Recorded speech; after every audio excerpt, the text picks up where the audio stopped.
गाव चिखले येथे सिद्धेश्वर सेवाभावी संस्था आयोजित महाशिवरात्री निमित्ताने अखंड हरिनाम सप्ताह व ग्रंथराज शिवलीलामृत पारायण सोहळा वर्ष 19 सिद्धेश्वर शिव मंदिर चिखले तालुका मुरबाड जिल्हा ठाणे आणि या ठिकाणी हा जो नाम सप्ताह नामयज्ञ नाम सोहळा चालू आहे ते जनता जनार्दनाच्या सहकार्याने वैकुंठवासी परमपूज्य सिद्धीनाथ बाबा परमपूज्य गुरुवर्य कानिपनाथ महाराज मालमठ परमपूज्य गुरुवर्य फुलनाथ महाराज टाकेश्वर मठ वैकुंठवासी परमपूज्य गुरुवर्य धर्मनाथ महाराज तुंगेश्वर मठ आणि परमपूज्य धनंजय महाराज तुंगेश्वर मठ व परमपूज्य गुरुवर्य कमलनाथ बाबा धानिवली यांच्या मार्गदर्शनाखाली हा चाललेला अखंड हरिनाम सोहळा आणि या सोहळ्यामध्ये पहिल्या दिवसाची कीर्तन रूपी सेवा मज पामराकडे आलेली आहे।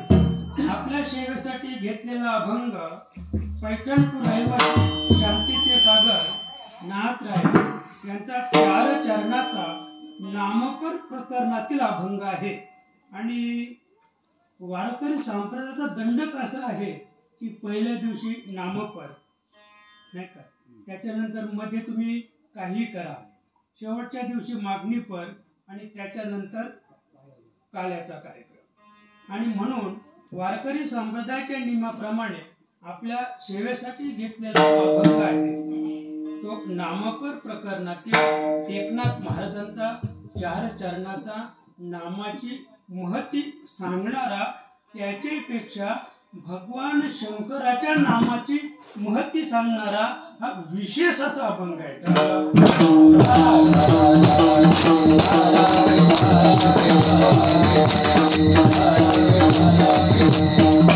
प्रस्तुत अभंगातून नाथ महाराज अखिल जनतेला विशेष रूपाने आवर्जून सांगतात, सकळांमध्ये श्रेष्ठ सकळांमध्ये श्रेष्ठ शिव नाम हे वरिष्ठ, आवडीने नाम जपा आवडीने नाम जपा, शिव शिव मंत्र सोपा, ऐसा भक्ताचा अंकित ऐसा भक्तांचा अंकित, स्मरताचे मोक्ष देत, आवडीने नाम जपा, शिव शिव मंत्र सोपा, एका जनार्दनी उदार एका जनार्दनी उदार, देणे त्रिभुवनी साचार,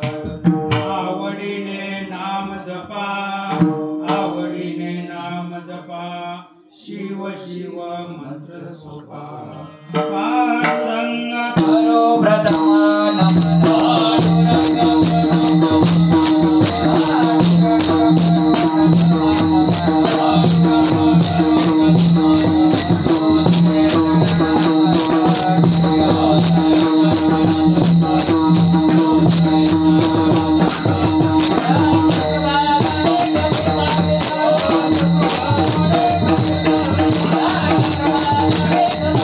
Thank you.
म्हणजे पांडित्यावर की जे पांडित्य करणारे आहेत, अतिशय पाठ करून सांगणारे आहेत. तर भागवतामध्ये भगवंत उद्धवाला सांगतात की त्याच्या वाट्याला जेवढे दुःख येईल, पांडित्य सांगणाऱ्याच्या वाट्याला, म्हणजे पाठ करून सांगणारा, ज्याला अध्यात्माचा अजिबात पोपटपंची केलेले आहे आणि त्यांनी कितीतरी ज्ञान सांगायला सुरुवात केली आणि त्याने ज्ञान सांगून म्हणजे समाजाची रंजूमण केली. तर भगवंत उद्धवाला सांगतात त्याच्या वाट्याला जेवढे दुःख येईल तेवढं सर्वसामान्य अज्ञानबद्ध जीवाला सुद्धा तेवढं दुःख भोगावं लागणार. जो पांडित्य सांगतो म्हणजे पाठ करून, कारण त्या पांडित्यावर समाज घुलला आणि समाज घुलल्यामुळं आम्ही त्याला काय म्हटलो, ज्ञानी ज्ञानी आहे. आम्ही त्याच्यावर श्रद्धा ठेवली आणि श्रद्धा ठेवल्यामुळं अश्रद्धेच्या लवड सवडी आमची जी नागवण झाली त्या नागवणीचं प्रायश्चित्त त्याला बघावं. इतकं सुंदर म्हणजे विषय होता भागवतामध्ये. आणि भागवतनं महाराज दोघांनी वाचायचं, म्हणजे एक श्रोता आणि वक्ता. मग भागवताचा अर्थ कळतो केव्हा, एक श्रोता आणि एक वक्ता, म्हणजे असा नेम आहे भागवताचा. आणि त्याच्या पुढे जर वाचणारा सुखमुनीसारखा अधिकारी पुरुष असला तर विचारच.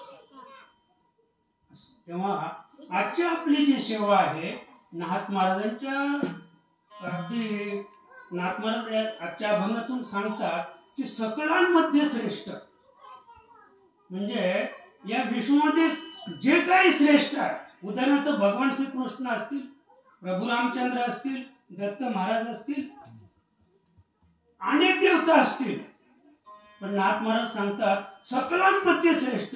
जरी 33 कोटी देवता जरी असतील तरी पण त्या सगळ्या देवतांमध्ये श्रेष्ठ शिवनाम हे वरिष्ठ. नाथ महाराज सांगतात की जरी आता आपण नेहमी पाहतो की 1 अक्षरापासून 52 अक्षरापर्यंत मंत्र आहेत, 1 अक्षरापासून 52 अक्षरापर्यंत मंत्र आहेत, पण नाथ महाराज सांगतात की शिवनाम हे वरिष्ठ. तरी त्यांच्याही पेक्षा शिवाचं नाम जे आहे ते वरिष्ठ. पुढे पाहू आपण बरं का. आणि असं जे वरिष्ठ नाम आहे, सकलांमध्ये जे श्रेष्ठ आहे, नाथ महाराजांचं असं मत आहे की ते नाम आवडीने जपा. ते नाम तुम्ही काय करा, आवडीने नाम जपा. शिव शिव मंत्र सोपा, अगदी सोपा मंत्र आहे. कारण ओम एकाक्षर, ओमेत्यकारम एकाक्षरम हे सोडलं तर शिव फक्त 2 अक्षरी मंत्र आहे आणि उच्चाराला सोपा आहे. कृष्ण, कृष्ण उच्चाराला कठीण आहे. राम सुद्धा सोपा नाही, राम उच्चार करणं सुद्धा सोपं नाही. तर सगळ्यात सोपं आहे शिव. अजिबात शक्य नाही, अजिबात ताकद लागत नाही शिव म्हणायला. फक्त तुम्ही म्हणून पहा शिव, काहीच नाही. म्हणजे इतकं सोपं नाम आहे आणि इतकं जलद आणि इतकं छोटं आहे. आणि म्हणून नाथ महाराज सांगतात की शिव शिव मंत्र सोपा, सगळ्यात सोपा मंत्र आहे शिव. पण तुम्ही शिव मंत्राचा जप केला तर नाथ महाराज सांगतात ऐसा भक्ताचा अंकित. जगात जरी अनेक देव असतील, अनेक देव असतील, पण या भगवान शंकरासारखा इतकं जसं त्याचा मंत्र सोपा आहे तसा भगवान शिव सुद्धा सोपा आहे, भोळा आहे.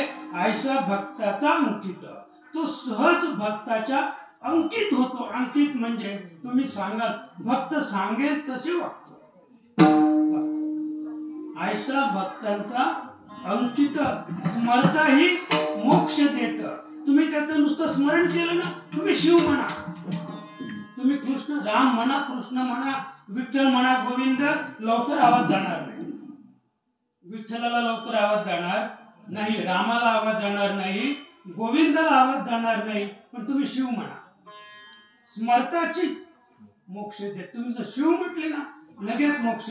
तिथे भगवान शंकर हा विचार करणार नाही की हा भक्त कसा आहे, हा भक्त कसा आहे, हा साधक कसा आहे, हा म्हणजे योग्य पात्रतेचा आहे की अयोग्य.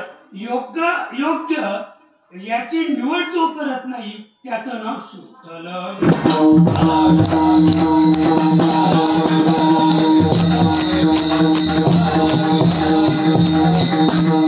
आणि एवढंच नाही, नाथ महाराज सांगतात, एका जनार्दनी उदार.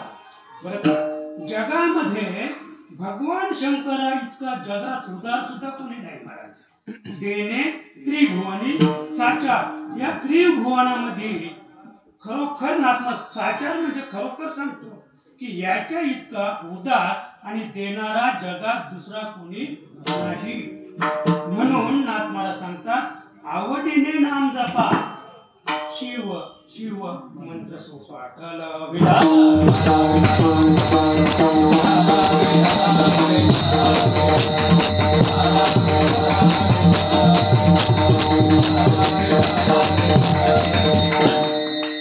असा या अभंगाचा सरळ सरळ भावार्थ आहे. आता आपण पुढे पाहूया की आजची जी शिवरात्र नावाची जी पर्वणी आहे, तर एकूण 5 पर्वण्या आहेत. 5 पर्वण्यांमध्ये सर्वात श्रेष्ठ पर्वणी शिवरात्र, आणि म्हणून शिवरात्र श्रेष्ठ, पर्वणी श्रेष्ठ, आणि शिवाचं नाम सुद्धा श्रेष्ठ, आणि शिव सुद्धा श्रेष्ठ. शिवा इतकं श्रेष्ठ देव दुसरा कोणी नाही. आता आपण जर पाहिलं तर रामनवमी, गोकुलाष्टमी, नृसिंह जयंती, वामन जयंती आणि शिवरात्र अशा एकूण 5 पर्वण्या सांगितलेल्या आहेत. या 5 पर्वण्यांमध्ये श्रेष्ठ पर्वणी शिवरात्र आहे. श्रेष्ठ पर्वणी शिवरात्र आहे.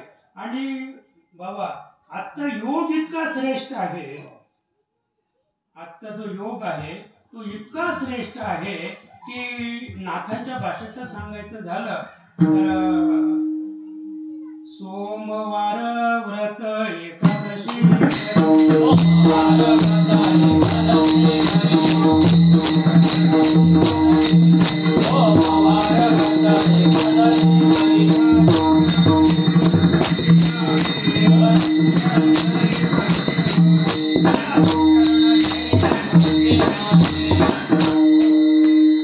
नाथ महाराज सांगतात, सोमवार व्रत एकादशी करी त्याचे चरण श्री वंदिन मी.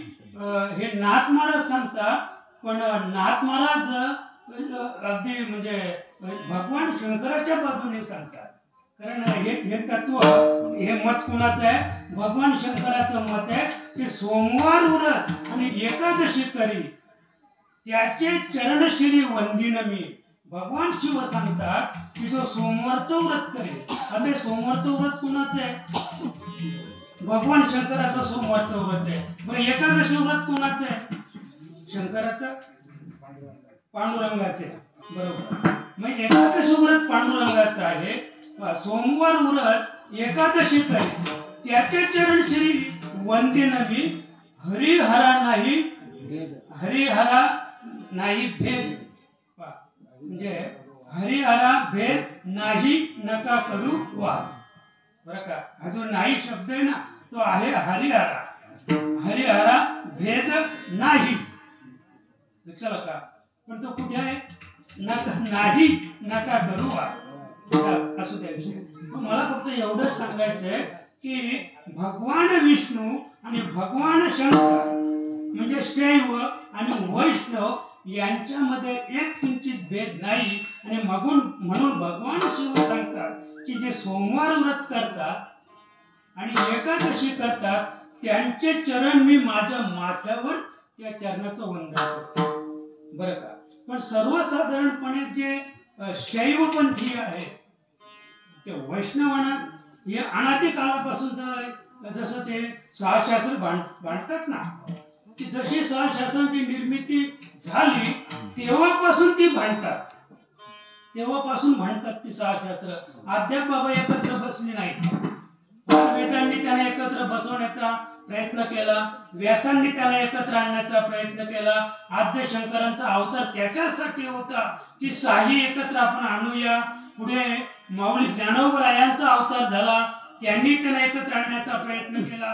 पुढे तुकोबराय होऊन गेले, नाथ महाराज होऊन गेले, पण अद्याप सहस्त्र एकत्र आले नाही आणि त्यांचं भांडण सुद्धा मिटलेलं नाही. कारण हे भांडण कोणाचं? ज्ञानाचं भांडण आहे, हे अज्ञानाचं भांडण नाही. अज्ञानाचं भांडण सहज मिटवता येत आहे, बरं का. आणि ज्ञानाचं जे भांडण आहे ते ज्ञानाचं भांडण फार कठीण आहे. ते मोडेन पण वाकणार नाही, बरं का. हे ज्ञानाचं भांडण आहे. आणि म्हणून शास्त्र अशी भांडत इथपर्यंत आलेले आहेत, पुढे असेच भांडत राहतील, त्यांचं कधीच मिटणार नाही. आणि म्हणून आज आपण ज्या कार्यानिमित्त या ठिकाणी आहोत ती आहे शिवरात्र, बरं का. म्हणजे शिवरात्र नावाचे जे व्रत आहे ते सर्वश्रेष्ठ व्रत आहे. आणि आजचा आपण जर विचार केला तर शिवपीठ हे जुनाट,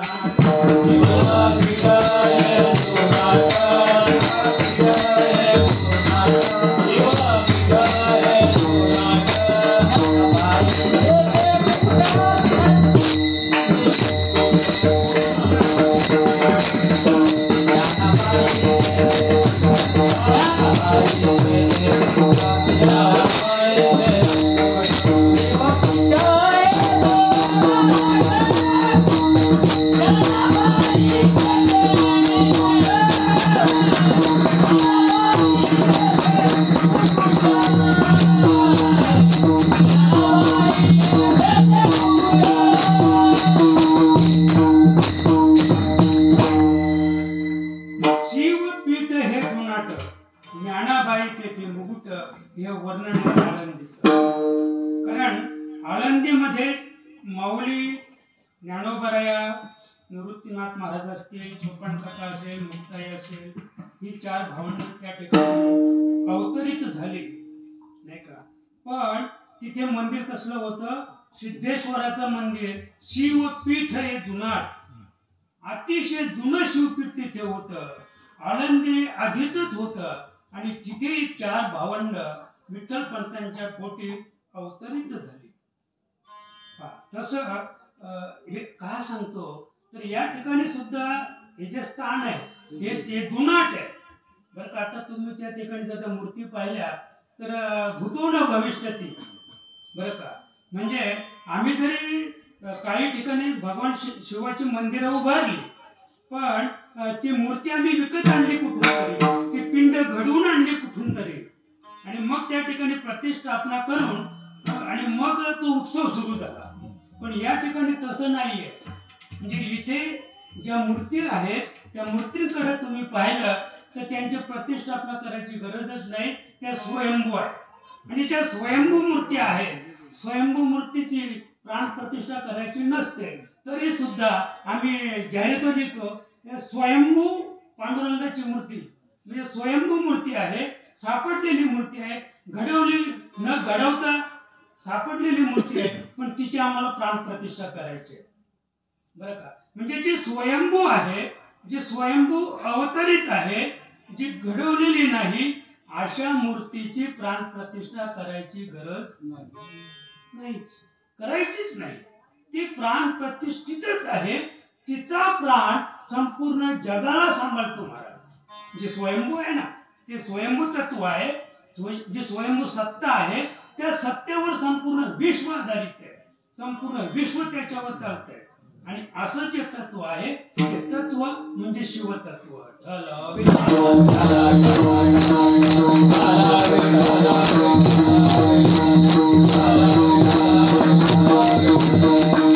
आणि हे जे शिवतत्व आहे, तर शिवतत्वाच्या बाबतीत सांगायचं झालं तर शिव म्हणजे जोडणे. मी नेहमी सांगत असतो, आता आपल्याकडे तुमचे शिव कुठून आहे, म्हणजे उदाहरणार्थ आमचे धर्मनाथ बाबा आणि त्यांच्या बाजूची एक दुसरा शेतकरी, त्या दोघांची जिथे म्हणजे मध्ये एक रेषा आहे, त्या रेषेला काय म्हणतात, शिव. म्हणजे त्या ठिकाणी दोन शेतकरी जोडले गेले, त्याला शिव म्हणतात. आता शिवतत्व जे आहे बरं का, शिवतत्व आहे म्हणजे खरं सांगायला जर गेलो आपण तर आत्मा म्हणजे शिव नाही. या देहामध्ये जीव आणि आत्मा आहे किंवा जीव आणि शिव आहे बरं का. पण जीवदशा आणि शिवदशा किंवा आत्मदशा, खरं म्हणजे जीवदशा आणि जीवदशेला प्राप्त झालेली आत्मदशा. पण जेव्हा आत्मदशा ही जागृत होईल, आत्मदशा जेव्हा जीवाला घेऊन आत्मदशेला येईल, तेव्हा तीच आत्मदशा शिवरूप होईल, तिला शिवदशा म्हणतात. या देहामध्ये जीवही आहे आणि शिवही आहे, पण शिव ही आत्म्याची उन्नत दशा आहे. जो आत्मा जीवाला घेऊन परमात्म्याकडे जाईल त्याला शिवदशा म्हणतात. शिव त्याला म्हणतात की तो जीवाला घेऊन जीवाला आपल्यामध्ये समाविष्ट करून घे आणि मग तो आत्मदशे परमात्मा दशेकडे जाईल, त्याला शिवदशा म्हणतात. म्हणून शिवतत्व कसं आहे, सर्वश्रेष्ठ तत्व शिव आहे. आणि त्या तत्वाचा आपण जर विचार केला एकंदरीत तर ज्ञानाचे जे अधिष्ठान,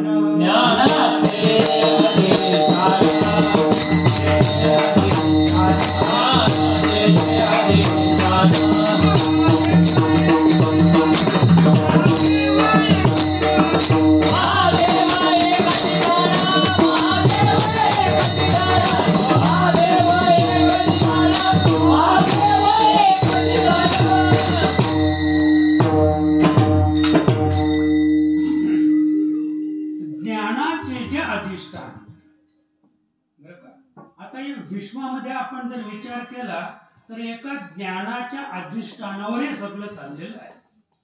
ज्ञानाच्या अधिष्ठानावर चाललेलं आहे. बरं, ज्ञानाचं अधिष्ठान काय आहे? आम्ही ज्ञानी आहोत. आम्ही 4 वेद 6 शास्त्र 18 पुराणांचा अभ्यास करून ज्ञान प्राप्त करून घेतलं, पण ज्ञानाचं अधिष्ठान कळलं नाही बरं का. ज्ञानाचे जे अधिष्ठान बरं का, महादेव एकच आहे. या ज्ञानाचं अधिष्ठान शिवतत्व, ज्याला महादेव आम्ही म्हणतो. आता आणखी आपण विचार केला ना तर शिव वेगळा बाबा, महादेव वेगळा, शंकर वेगळा बरं का. प्रत्येकाचं कार्य वेगळं आहे. शंकराचं कार्य वेगळं, शिवाचं कार्य वेगळं, महादेवाचं कार्य वेगळं. आणि त्यांचं जसं कार्य आहे कार्याप्रमाणे त्यांना नामाने संबोधलेलं आहे. आता आपल्याला त्याच भगवान शिवाचं नामस्मरण करायला नाथ महाराज सांगतात. पण तो शिव कसा आहे बरं का. एका जनार्दनी नामरूप वेगळा,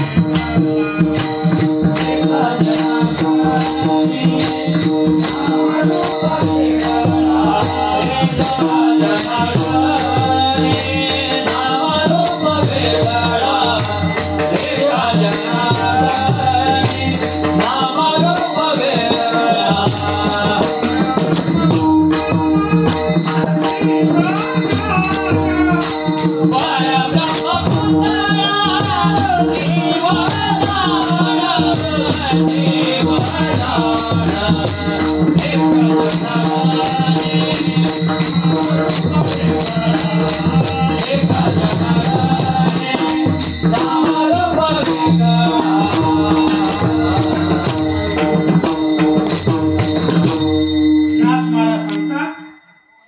ज्या शिवाचं अधिष्ठान आहे, ज्या शिवतत्वावर संपूर्ण विश्व चाललेलं आहे, संपूर्ण विश्व चालत आहे बरं का. एका जनार्दनी नाम रूपा वेगळा. हे जे शिवतत्व आहे ते नामामध्ये नाही, नामातीत आहे. रूपामध्ये नाही, रूपातीत आहे. देवा नाही रूप, देवा नाही नाव, देवा नाही गाव, कुठे काय. देवाला रूप नाही, देवाला नाव नाही, देवाला गाव नाही. लक्षात का? असा जो देव आहे तो शिव आहे. तो शिव आहे. नाम रूपा वेगळा, परब्रह्म पुतळा शिवजा. आता ज्याला नाम नाही, ज्याला रूप नाही, मग तो परब्रह्माचा पुतळा आहे. मग पुतळा कशाला म्हणतात? पुतळा त्याला म्हणतात की ज्याला नाम आहे आणि रूप आहे. नाम आणि रूपाशिवाय पुतळा तयार होणार नाही. पण हा परब्रह्माचा पुतळा आहे. पण तो कसा आहे? नाथ महाराज सांगतात नाम रूपा वेगळा. मला वाटतं मग परब्रह्मच असं तत्व आहे की त्याचा पुतळा परब्रह्मासारखाच आहे. त्याचा पुतळा म्हणजे परब्रह्माचा पुतळा परब्रह्मासारखा आहे. परब्रह्माला नाम नाही, रूप नाही. ज्याला नामरूप नाही त्याचा पुतळा सुद्धा नामरूप रहित आहे, असं नाथ महाराजांचं मत आहे.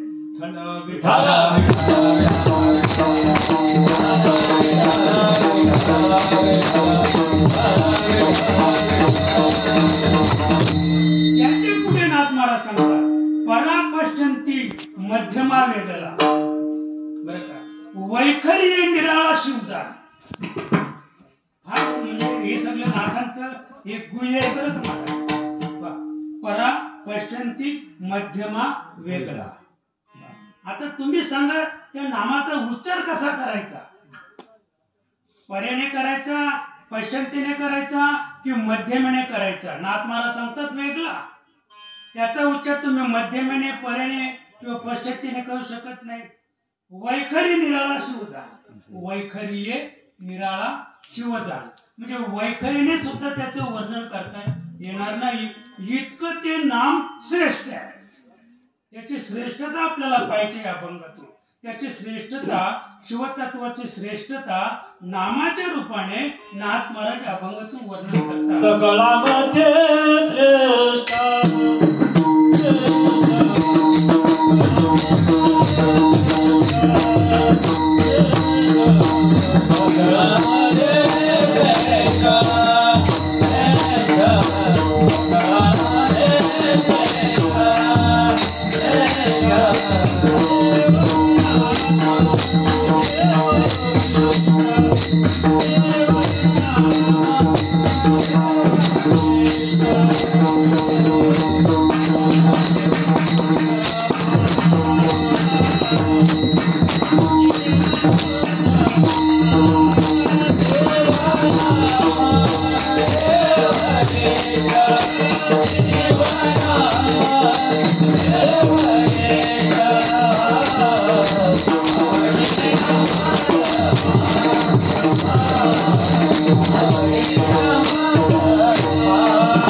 त्याचे पुढे अद्याप पाहूया. स्थूल, सूक्ष्म, कारण, महाकारण या वेगळा जाण शिव त्याचं पाहायचं आपल्याला. स्थूल म्हणजे हे शरीर स्थूल, त्याच्या आतमध्ये सूक्ष्म शरीर आहे ज्याला लिंग जे आपण म्हणतो. त्या लिंगाचीच त्या ठिकाणी प्रतिष्ठापना आहे. बरं का? महादेव, महादेव तो आहे कोण? जो लिंग स्वरूप आहे. आपल्याला कुणाची पूजा करायची? लिंगाची पूजा करायची. बरं का? म्हणजे आता आपण मूर्ती पाहतो ना, ज्याच्या गळ्यामध्ये सर्प आहे, इकडे पण सर्प आहे, इकडे मस्तकामध्ये गंगा आहे, इकडे चंद्र धारण केलेला आहे. बरं का? तो शंकर. तो शंकर, तो महादेव नाही. तो लिंगामध्ये म्हणजे बांधलेला आहे. बरं का? तो महादेव आणि त्याची आपल्याला पूजा करायची आहे. आणि तो महादेव कसा आहे तर स्थूल, सूक्ष्म, कारण, महाकारण या वेगळा जाण शिव एक. याच्यापेक्षा कोणीतरी एक वेगळं तत्व शिव नावाचं एक वेगळं तत्व आहे. आणि त्या तत्वाचा विचार नाथ महाराज अभंगात मांडतात. त्याच्या पुढे अद्याप पाहूया. पृथ्वी, आप, तेज, वायू आणि आकाश या वेगला भकास शिवदान. नाथ महाराज सांगतात या वेगला भकास. भकास मध्ये आकाश आहे. जे भकास आहे ना सगळं भकास झालं. भकास समजलं ना.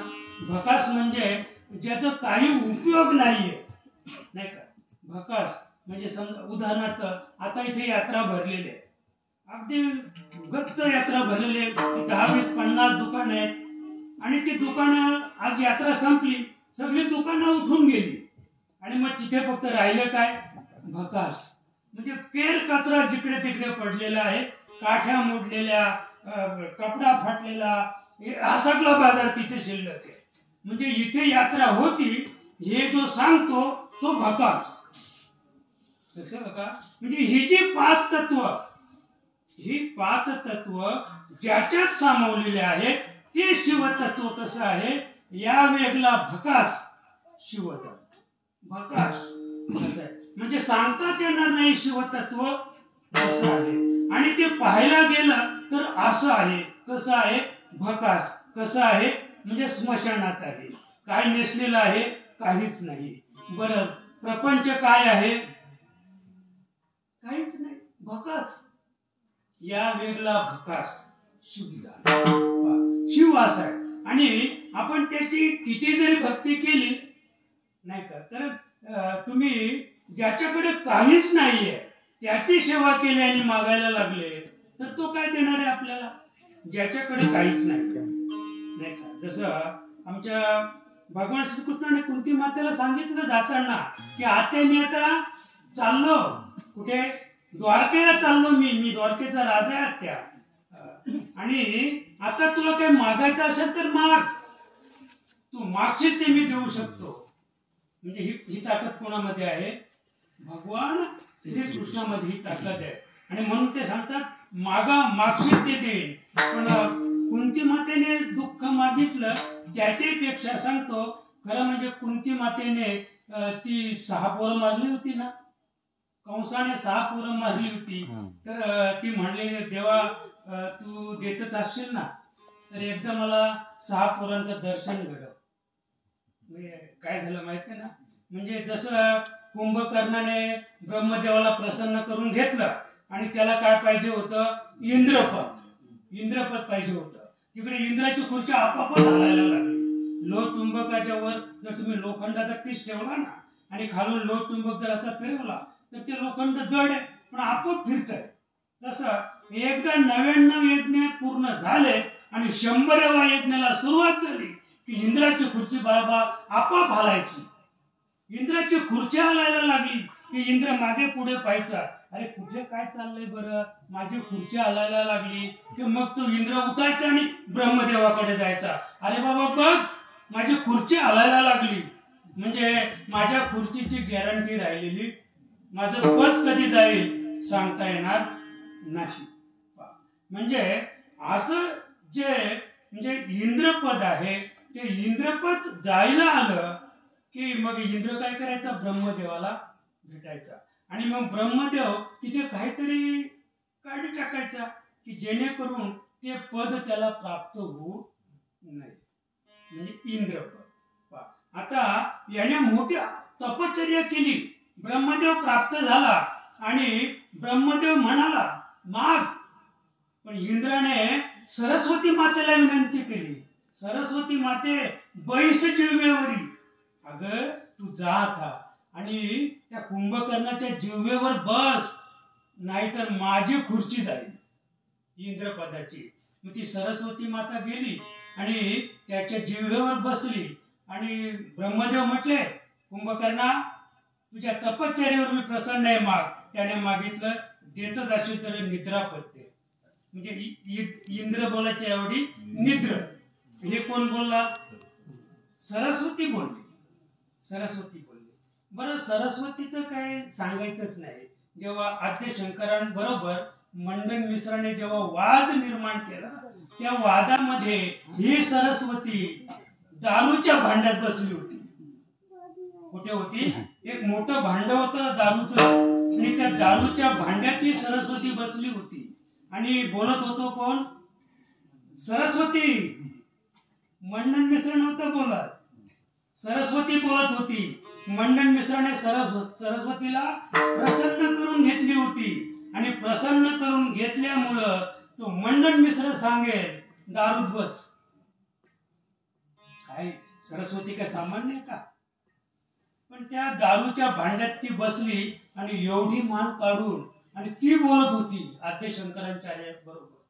पण जेव्हा त्यांच्या लक्षात आलं, अरे कारण मंडन मिश्र ज्ञानाभिमानी होता, आद्य शंकराचार्य अवतारस्थित कार्यासाठी त्यांचा अवतार होता आणि त्याचं मत खोडणाऱ्या जगात कोणी नव्हतं. कारण मतांचा गळबळा कोणी मानेना कोणाला, त्या तत्वाचं विवरण करण्यासाठी त्यांचा अवतार होता. जेव्हा त्यानं पाहिलं, अरे या मद्याच्या भांड्यातून कुठून ते आवाज येतो, हे जेव्हा कळलं आणि मग बाकीचं नाही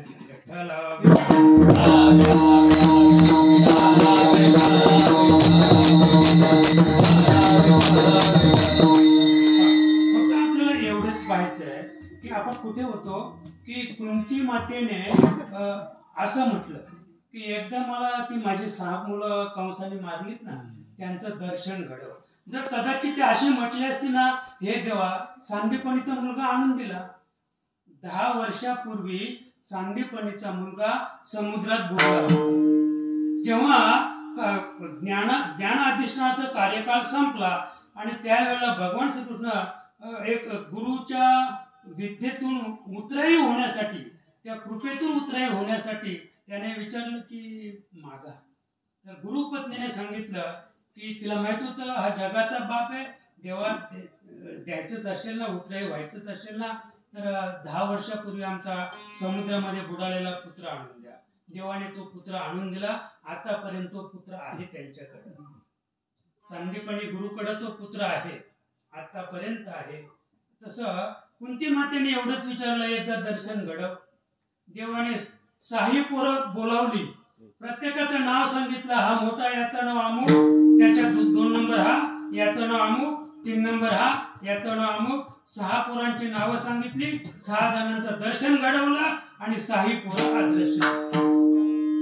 मला सांगा, देव प्रसन्न झाला, पण मागल्याचा काही फायदा झाला का? 6 पोरं डोळ्यांनी पाहिली. बरं, आधी पाहिली नव्हती का? आधी पण पाहिलीच होती, आता पण फक्त पाहिलीच. काही उपयोग झाला देव भेटून? आणि ही जाण होती तिला की मी एक वेळा फसले, म्हणून तिने देवाला सांगितलं, देवा द्यायचंच असेल तर फक्त दुःख आणि दुःखच दे. कारण मला दुःख झालं की मी तुझं काय करीन, नामस्मरण करीन. आणि नामस्मरणामध्ये जे सुख आहे ते सुख कुठेच नाही. म्हणून नाथ महाराज या अभंगाच्या पहिल्या चरणात सांगतात, सकलांमध्ये श्रेष्ठ. या जगामध्ये अनेक साधनं आहेत, पण ती साधनं कशी आहेत? तुकोबा सांगतात, साधने घालेती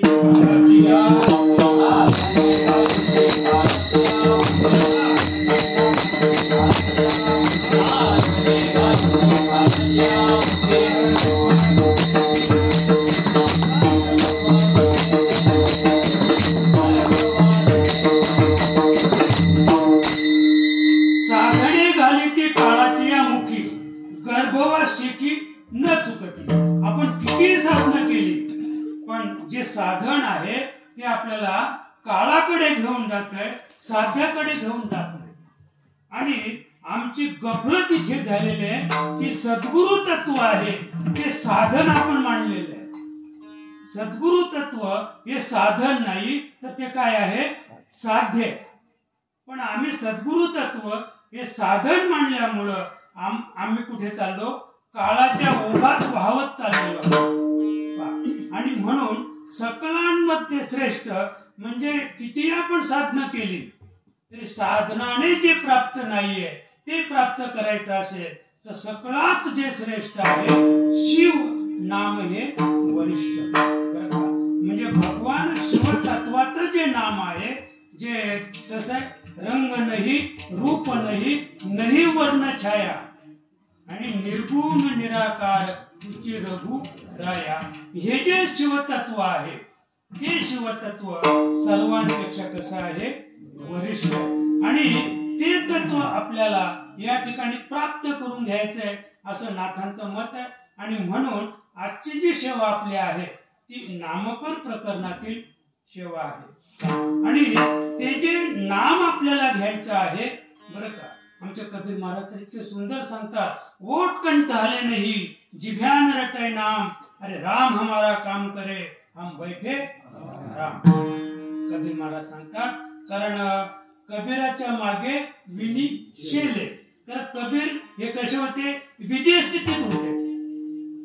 कबीर विदेह स्थितीत होते. असे सांगतात की कबीर महाराज जेव्हा दिवसा फिरायचे तर त्यांची सावली पडत नव्हती. कबीर महाराजांची सावली पडत नव्हती, म्हणजे सावलीला त्याने जिंकलं होतं. आमची सावली नाही का आमच्या बरोबरच आहे, आम्ही जिकडे जाऊ तिकडे सावली आमच्या बरोबर आहे. आणि जोपर्यंत आपल्या बरोबर सावली आहे तोपर्यंत आपण मुक्त दशेला पोहोचलेलो नाही, किंवा दुःख आपल्या जीवनातून वजा होणार नाही तोपर्यंत आपल्या बाजूला काय आहे, सावली. सावली नाम अविद्या माया. सावली म्हणजे काय आहे, ती माया आहे, अविद्या आहे. तुम्ही तिला किती मारण्याचा प्रयत्न केला, तुम्ही जर सावलीला स्वतःच आपल्या सावलीला तुम्ही मारण्याचा प्रयत्न केला, मारली तिला, तर तुम्ही जिंकले. जिंकीला संसार. तुम्ही संसारामध्ये अजिंक्य आहात. तुम्हाला मारायचं असेल ना, युद्ध करायचं असेल ना, आपल्या सावलीबरोबर युद्ध करा. सावलीबरोबर तिची मान कापा. तलवारीने कुणाची मान कापा, आपल्या सावलीची मान कापा. सावलीचं धड म्हणजे शिर धडा वेगळं करून पहा.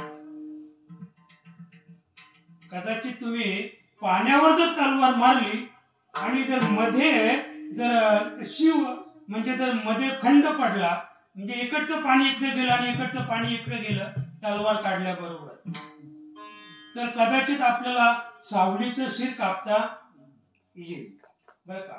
आणि सावलीचं शिर कापायचं असेल कदाचित तर आपल्याला सशाला शरण जावं लागेल, त्याच्याकडून शिंग आणावं लागेल. सशाचं शिंग आणायचं. आपली सावली कापायची असेल, सशाचं शिंग आणायचं. त्या सशाच्या शिंगाची तलवार करायची आणि मग वांझेच्या पुत्राला आमंत्रण करायचं. वांझेच्या पुत्राला आमंत्रण करायचं, त्याला बोलवून आणायचं आणि त्या तलवारीला गंध चढू नये म्हणून काशवीच्या तुपाचं त्याला पूट द्यायचं. काशवीला दूध असते ना, त्या दुधापासून तूप बनवायचं आणि ते तूप त्या तलवारीच्या पातेला लावायचं. म्हणजे मग ती पात कधीच खराब होणार नाही बरं का. लक्षात का. आणि एवढा प्रयोग करून मग ते आपल्या सावलीचं शिर उडवायचं आणि ते शिर बाजूला झालं की आपण मुक्तच झालो. आधी होता मुक्त, बळे झाला बद्ध, आणि घेऊन या छंद माझे माझे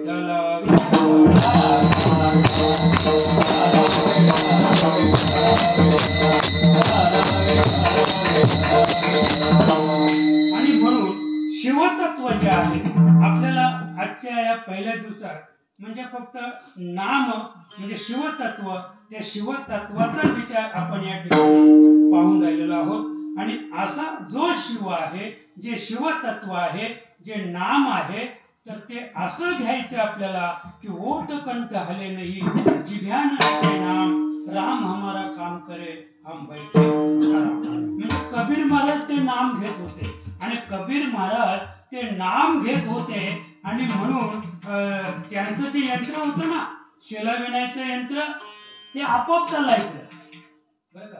म्हणजे कबीराच्या मागे विनी शिले, तिथे भगवंत नव्हते बाबा, पण ते यंत्र होतं ना, ते आपोआप चालायचं. आणि हे डोळे मिटून जसे तुकोबा म्हशी ओळायला जायचे, खडकावर बसायचे, ध्यान धरण्याला नामस्मरण करत त्या म्हशी जायच्या कुठे, शत्रूच्या. लक्षात का, कोंबडी सांभाळून पाहा ना, कोंबडी आणि फक्त शेजारी भांडण पाहिजे, शेजाऱ्याची भांडण पाहिजे.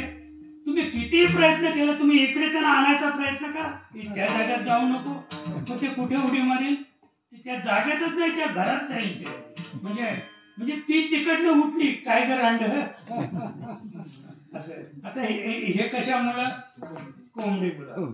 ते कितीही प्रयत्न केला तरी ते इकडे येणार नाही, ते तिकडे जाण्याचा प्रयत्न करेल. तुम्ही कावल्याला उठवण्याचा प्रयत्न करा. मला कावला जर फांदीवर बसला ना किंवा आपल्या घराच्या कुठे बसला तर त्याला तुम्ही असं उडवा, तो उडेल, पण 10-15 फूट जाईल, पुन्हा मागे पुन्हा तिथेच बसेल. तुम्ही पुन्हा उडवा त्याला, पुन्हा तो तिकडे जाईल, पुन्हा फिरून येईल, पुन्हा तिथेच बसेल.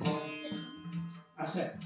म्हणजे हा एक आवेश आहे बरं का, हा एक आवेश आहे. तसं आपल्याला शिवाचं नामस्मरण करायचं आहे, ते शिवतत्व आहे. त्या शिवतत्वाचा विचार तुमच्या कबीर महाराजांकडे होता, म्हणून त्यांची सावली पडत नव्हती. एक दुसरी गोष्ट, त्यांचे जे शेले होते ते भगवंत विनीत होता. भगवंताचा स्पर्श त्याला भगवंताच्या पेक्षा म्हणण्यापेक्षा भगवंताच्या शिवतत्वाचा स्पर्श त्या कापडाला झाल्यामुळं जेव्हा कबीर महाराज बाजारात जायचे तर सगळे आपला धंदा बंद करून ठेवायचे. जेव्हा कबीर महाराज काशी बाजारामध्ये जायचे, काशीला आपले शेले विकायला, तेव्हा बाकीचे शेले विकणारे आपले गाठोडे बांधून ठेवायचे महाराज. आणि कबीराचे शेले विकून झाल्याशिवाय ते आपलं गाठोडं सोडित नव्हते, कारण त्यांना हे माहित होतं की जोपर्यंत कबीराचे शेले विकले जात नाही तोपर्यंत आपल्याला गिराईक नाही. असं ते शिवतत्व कबीरजींनी सांभाळलं. आणि आणखी त्याच्या पुढे जर आपण सांगितलं तर एक ब्राह्मण आला होता कबीरजींना भेटायला. ब्राह्मण आला होता आणि कबीर महाराज प्रेतावर चालले होते. प्रेतावर, कबीरांच्या बाबतीत सांगतो, प्रेतावर चालले होते. तर ते ब्राह्मण आले, आपल्या पत्नीला विचारलं की कबीरजी कुठे आहेत? म्हणे आताच निघाले. कुठे गेले? म्हणे प्रेतावर निघाले. पण आता त्यांना भेटायचंय, मला घाई जायची. मग त्यांना भेटायचं कसं? तर म्हणे ज्याच्या शिरावर तुरा असेल, तुरा म्हणजे आता आपण पाहतो ना, पोलीस खात्यामध्ये जर भरती झाली तर त्या ठिकाणी त्याच्या एक मस्तकावर तुरा असतो आणि सगळा तो पेहराव असतो पोलिसाचा, तो त्याच्यावर चढवतात आणि मग त्याचा फोटो वगैरे काढतात वगैरे वगैरे. किंवा तुम्ही इंजिनियर झाले किंवा म्हणजे उच्च पदाचे डॉक्टर वगैरे झाले की त्यांची सुद्धा त्या पद्धतीने म्हणजे तो शिरेटोप त्याला म्हणतात, तो चढवतात आणि त्याचा फोटो काढतात. तर म्हणे तुम्ही आता गेले ना तर तुम्हाला कबीरजींची ओळख सांगतो. ज्याच्या मस्तकावर शिरेटोप आहे, शेला आहे, ते कबीरजी. आता हा महाराज घाईने निघाला. 400-500 माणसं ती त्या स्मशानकडे निघाली होती यात्रेला, एक यात्रेला. मग प्रत्येकाच्या डोक्यात तो होता, तो शिरेटोप प्रत्येकाच्या डोक्यात होता. हा विचार करायला लागला, अरे तो ओळखायचं कसं? आमच्या त्याच्या मातोश्रीने सांगितलं की ज्याच्या डोक्यामध्ये तो शेला असेल तो ते कबीर महाराज. म्हणजे ठीक आहे, काही का असे गेला तो त्या स्मशानापर्यंत.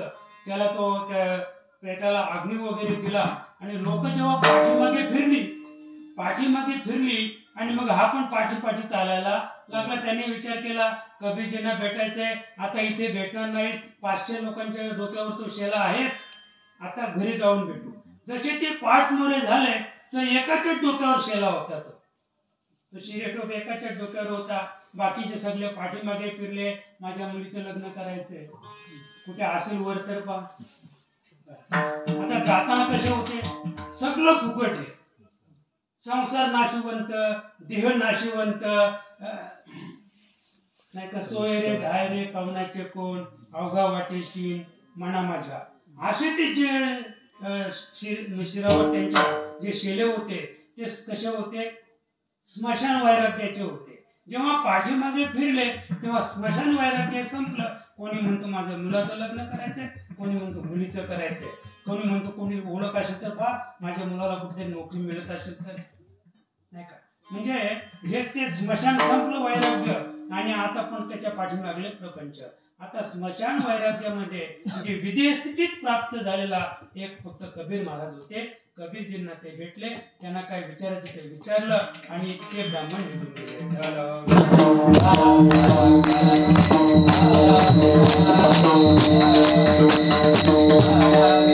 मला काय सांगायचंय, शिवतत्वाविषयी आपण बोलतो आहोत की कबीर महाराज जे नामस्मरण करत होते ते शिवाचं नामस्मरण करत होते, शिवाचं नाही तर शिवतत्वाचं नामस्मरण करत होतं. आणि ते शिवतत्व आहे ते सकलांमध्ये श्रेष्ठ, ते सकलात श्रेष्ठ आहे. आणि कसं आहे ते शिव नामामध्ये जे वरिष्ठ म्हणजे सकलात ते सगळ्या नामामध्ये ते वरिष्ठ आहे. तुम्ही कुणाचंही जरी नाम घेतलं तरी भगवान शिवाच्या नामा व्यतिरिक्त बाकीची जी नामं आहेत ती कशी आहेत, गौण आहेत. मग तुम्ही म्हणाल शिव, मला शिवाचं नाम नाही सांगायचं तर शिवतत्वाचा विचार आपल्याला करायचे. जीव शिवतत्व आहे ते शिवतत्व कसं आहे, अनाम आहे. शिवतत्व कसं आहे, जे अनाम शिवतत्व आहे त्या अनाम शिवतत्वाच्या अधिष्ठानावर संपूर्ण विश्व आहे. संपूर्ण विश्वाचं ते शिवतत्व काय आहे, अधिष्ठान आहे. आणि ते शिवतत्व आहे. तर मला वाटतंय आपल्या डोक्याचा केस आहे ना बाबा, त्या एका केसाचे 1000 भाग करा. एका केसाचे किती भाग करा, 1000 भाग करा आणि 1000वा भाग बाजूला करा आणि तो 1000वा जो भाग आहे ते शिवतत्व आहे. आणि त्या तत्वावर संपूर्ण विश्वाची उभारली. तुम्ही आम्ही पण जो 1000तून 1 जो भाग आहे त्याच्यावर आपण पण आहोत. ही पृथ्वी त्याच्यावर आहे, हा समुद्र त्याच्यावर आहे, संपूर्ण विश्व त्याच्यावर आहे. आणि त्याला म्हणतात शिवतत्व. आणि ते जे शिवतत्व आहे ते आहे नाही, ते आहे म्हणता येणार नाही आणि नाही म्हणता येणार नाही. पण हे विश्व चालवतंय. गगनाहुनी जुने परमाणुहुनी साने जयात्याने सानिध्याने विश्व चले. माऊली सुद्धा हरिपाठ सांगते, गगनाहुनी वाढ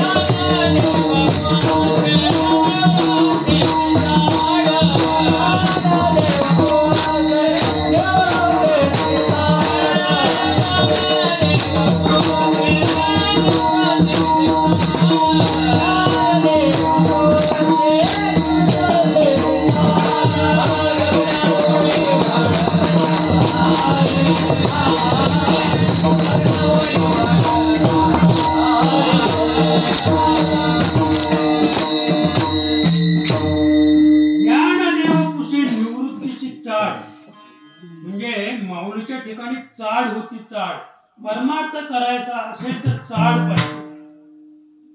चाड शब्द फार श्रेष्ठ आहे. आपण परमार्थ करतो पण आमच्याकडे चाड नाही. चाड नाही परमार्थाची. ज्ञानदेव पुसे निवृत्तीशी चाड. आणि चाड पुसली म्हणून दादा सांगतात माऊलीला गगनाहुनी वाढ नाम आहे. तू जे विचारतो ना, ज्या आवडीने ज्या प्रेमाने ज्या आपल्या तीळ पुडकीने तू माऊली तुम्ही मला विचारता ते गगनापेक्षाही वाढ आहे. म्हणजे गगनापेक्षा मोठा आहे हा एक प्रकार. आणि गगनापेक्षा ते जुनं आहे बरं का. वाढ म्हणजे मोठा की ज्याच्यात संपूर्ण विश्व सामावलेला आहे, पण त्याच्यापेक्षा वाढ म्हणजे जुनं. गगनाहुनी वाढ नाम आहे. म्हणजे जेव्हा गगनाची व्याप्ती नव्हती, जेव्हा गगन म्हणजे आकाश जेव्हा जन्माला आलं नव्हतं तेव्हा नाम होतं. म्हणजे नाम इतकं जुनं. हे कोण सांगतात? निवृत्ती दादा सांगतात, माऊली धनुबरायांना सांगतात की गगनाहुनी वाढ नाम आहे. आणि ते जे नाम आहे त्याच नामाची व्याप्ती नाथ महाराज सांगतात सकलांमध्ये श्रेष्ठ. शिवनाम जे वरिष्ठ, शिवनाम जे आहे ते सर्वांमध्ये श्रेष्ठ आहे, सर्वांपेक्षा मोठं आहे, सर्वांपेक्षा जुनं आहे. म्हणून काय करा, दुसऱ्याच्या आवडीने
नाम जपा शिव शिव मंत्र सोपा.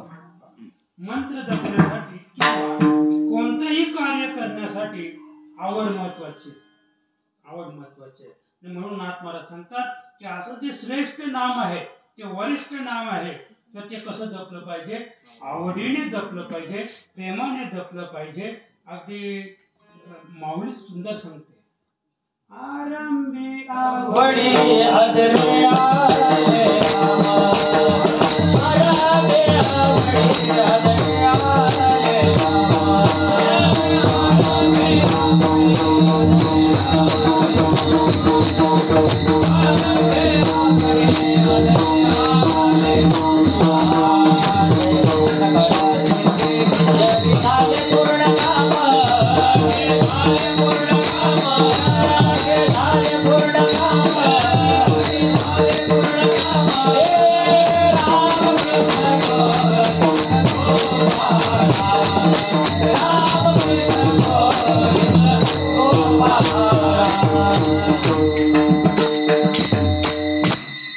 आरंभी आवडी आदरे आले ना.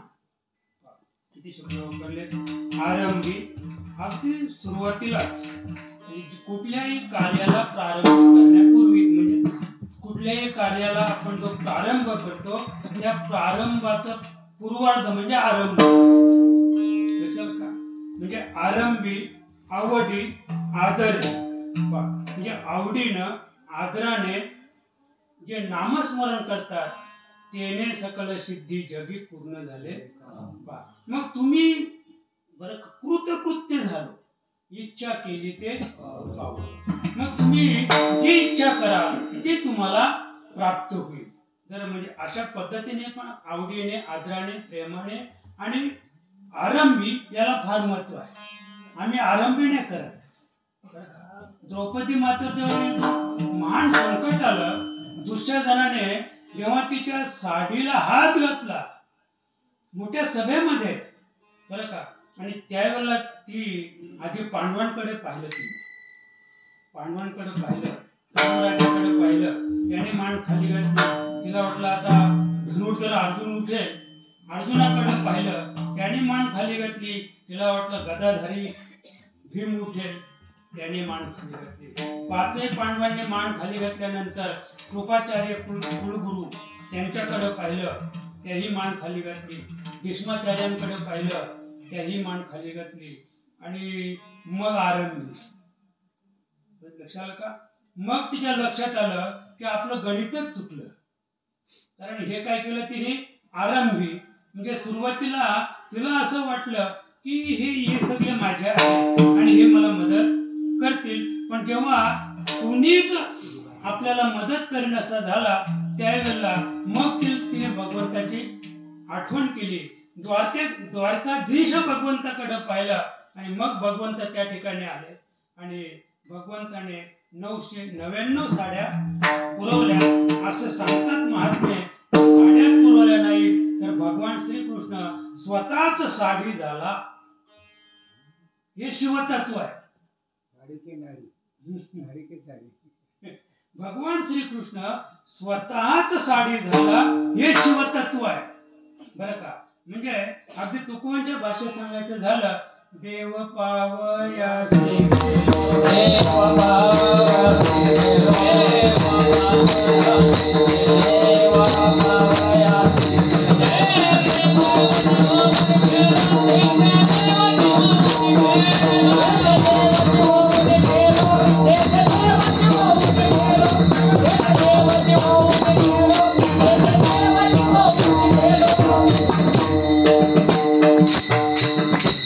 पावयासी साडी झाला तिथे साडी नेसणारी द्रौपदी नव्हती. देवच जर साडी झाला असेल तर देव साडी झाल्यानंतर देव नेसायचंय. देव खाते, देव पिते, देवावरी मी निजते. म्हणजे द्रौपदी सुद्धा कोण झाली होती? देवच झाली होती. आणि म्हणून ती दोन्ही एक झाली ना. कारण साडी आणि साडी नेसणारी स्त्री ही एकरूप आहेत का? ही दोन्ही एक आहेत का? दोन्ही एक नाही. पण तिथे जेव्हा भगवंत आले त्यावेळेला दोन्ही कसे झाले होते? एक झाले होते. म्हणजे देव पणाला मुकला आणि द्रौपदी पणाला मुकली. तिथे पाहणारा कोणीच नव्हता. हे जे शिवतत्व आहे, ते शिवतत्व आपल्याला काय करायचे? आवडीने जपायचंय, आवडीने नामस्मरण करायचे. शिव शिव मंत्र सोपा आणि अशा पद्धतीने आपण त्या मंत्राचा उच्चार केला तर त्याची परिणिती, त्याची फलश्रुती तिसऱ्या चरणात.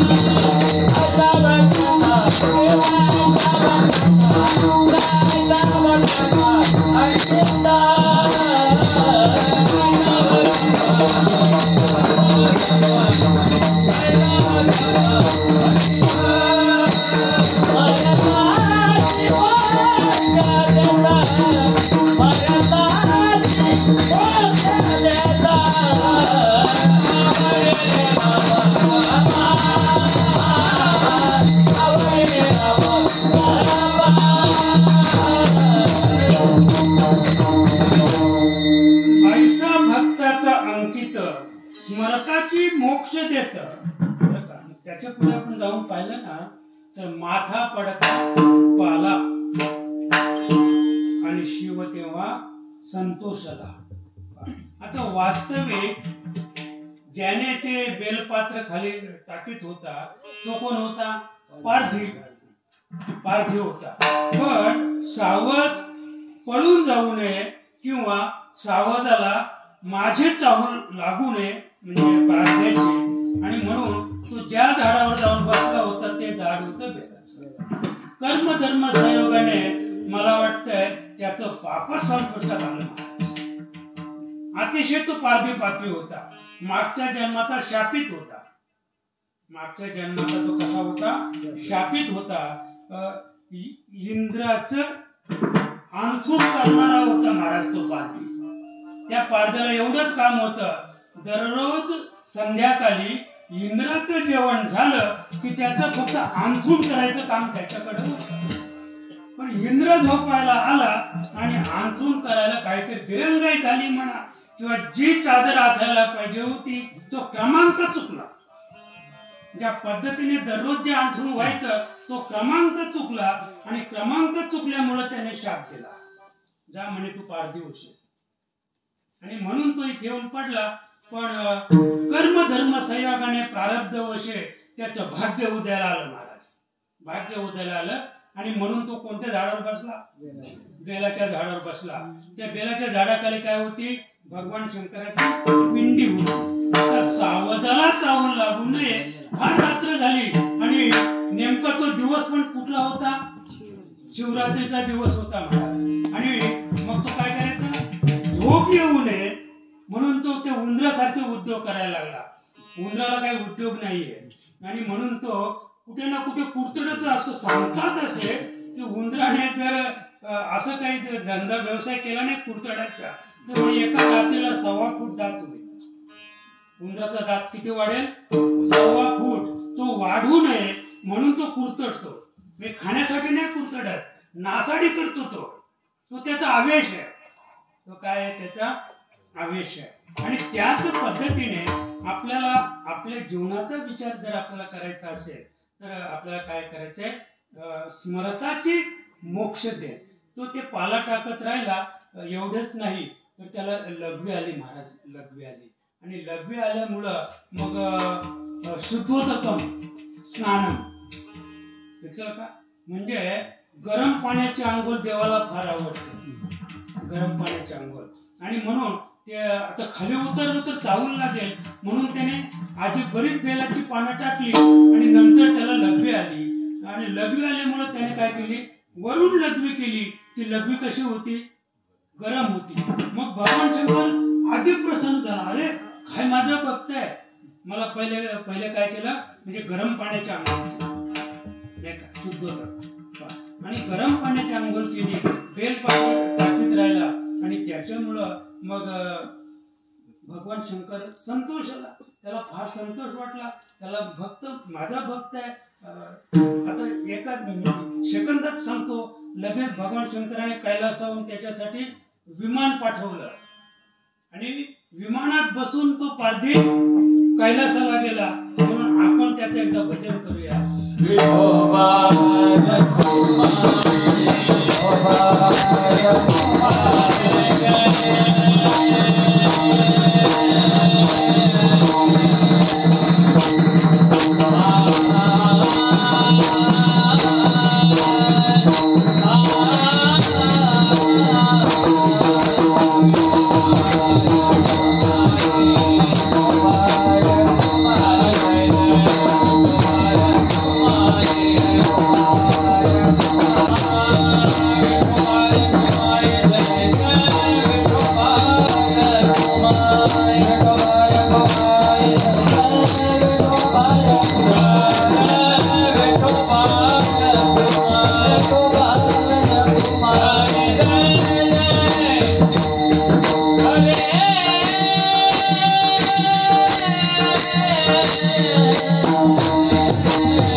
चालणार नाही. शेवटचं जे कडवं आहे त्या कडव्याचं अगदी एका मिनिटात आपण सांगू. पाहून या भक्तनाथा स्वयते आपली कांता एका जनार्दनी उदा. आम्ही नेहमी सांगतो की भगवान शंकरासारखा उदार महात्मा, दानशूर महात्मा अद्याप जगात जन्माला आलेला नाही. कदाचित दानशूर करणं असेल, न जाणू शिबी राजा असेल, ताम्रध्वज राजा असेल, राजा दिलीप असेल, तरी सुद्धा भगवान शंकरासारखा दानशूर दाता अद्याप जन्माला आला नाही. का नाही तर पाहुनिया भक्तनाथा स्वयते आपुली कांता. जर आपल्याला कोणी सांगितलं तुझी बायको मला दे, देईल का कोणी उदार अंतकरणाने? ते जोडे खावे लागते नाही का? पण भगवान शंकर अतिशय आनंद झाला हो. कारण ती अर्धांगी पार्वती त्यांच्या उभ्या हातालाच बसली होती. म्हणे घेऊन जा. काय सांगितलं? घेऊन जा. लगेच त्यांनी उचलली खांद्यावर घेतली. कोणी? रावण. असा भक्त असावा की गुरुची बायको त्याने मागावी, आणि असा गुरु असावा का मागितल्याबरोबर बायको घेऊन जा. पण सगळं बाळणपण मग देवांना करावं लागलं बरं का. पुढे मग तो मयासूर, ते मंदोदरी, ते हे न ते न सगळं इथेच पाहूया. ज्ञानेश्वर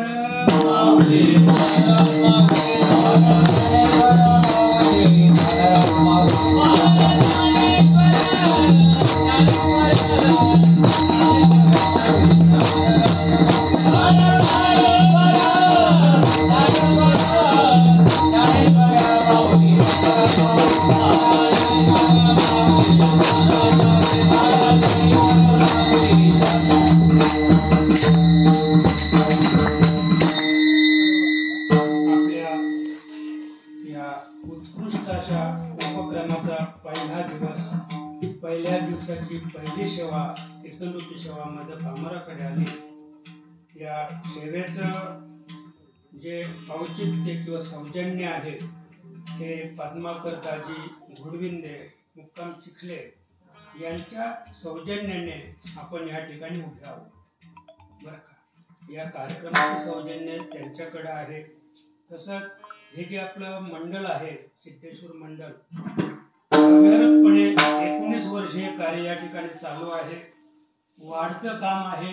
ह्या मंडपाकडे पाहिल्यानंतर असं वाटते की इथे कोणीतरी मोठा महात्मा येऊन राहायला पाहिजे.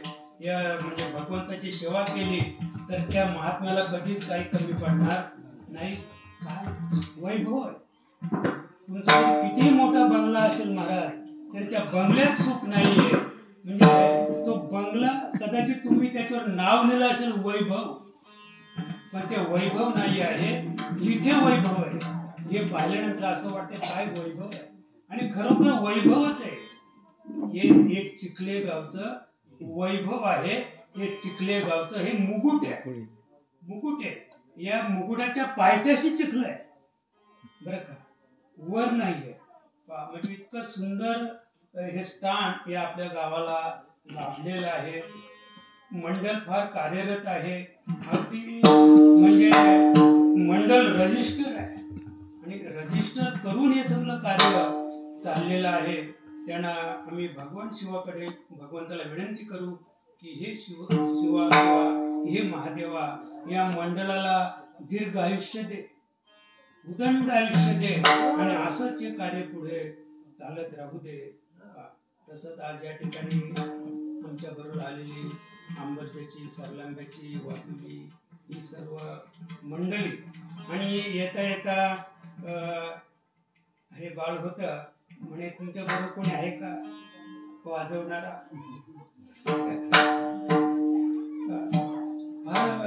म्हणजे हे आमचे आकाश महाराज लिहे म्हणजे मृदुंगाचार्य आहेत. फार सुंदर वाजवतात. पण उत्कृष्ट बाळा तू त्यांना जोड दिली. अतिशय आनंद वाटला की मृदुंग वाजवणारा असा असावा. मृदुंग वाजवणारा असा असावा की त्याने मृदुंगाला वाजवावं नाही का. मृदुंगाला वाजवावं. नुसती थाप मारल्याबरोबर तो जड मृदुंग घाबरतो. घाबरलं पाहिजे मृदुंग लक्षात का. नाहीतर वाजवणारा मृदुंगाला घाबरतो. शाही उडायला नको. कारण मंडळाने सांगितलंय सांभाळून वाजव. शाही उडता कामा नये, पण शाही उडता कामा नये. म्हणजे असं वाजून जर शाही उडली नाही तर तो खरा मृदुंग बरं का. तो खरा मृदुंग, आणि त्याला वाजवणारा तो मणी. तो खरा वाजवणारा मणी की त्या वाजवण्यात त्या मृदुंगाची शाही उडली. बाळा इतकं सुंदर वाजवलं. आणि आम्हाला विचारत होते पण तुमच्याबरोबर आहे का म्हणे. आहे पण आमचं. तर फार सुंदर आहे. आणि हे सुंदरच होणार आहे सगळं. आमचे धर्मनाथ बाबा आहेत. हे आपलं मंडळ आहे सिद्धेश्वर मंडळ. आमचे वय कसं आहे त्यांचं, आणि त्याने भागदाराचं आश्चर्यच वाटलं की हे खरं म्हणजे जवानाचं काम आहे. हा? म्हणून शिवाजीचे मावळे आहेत, पण हे जवानाचं काम आहे नाही का. पण आज ते जवानाचं काम करून राहिलेले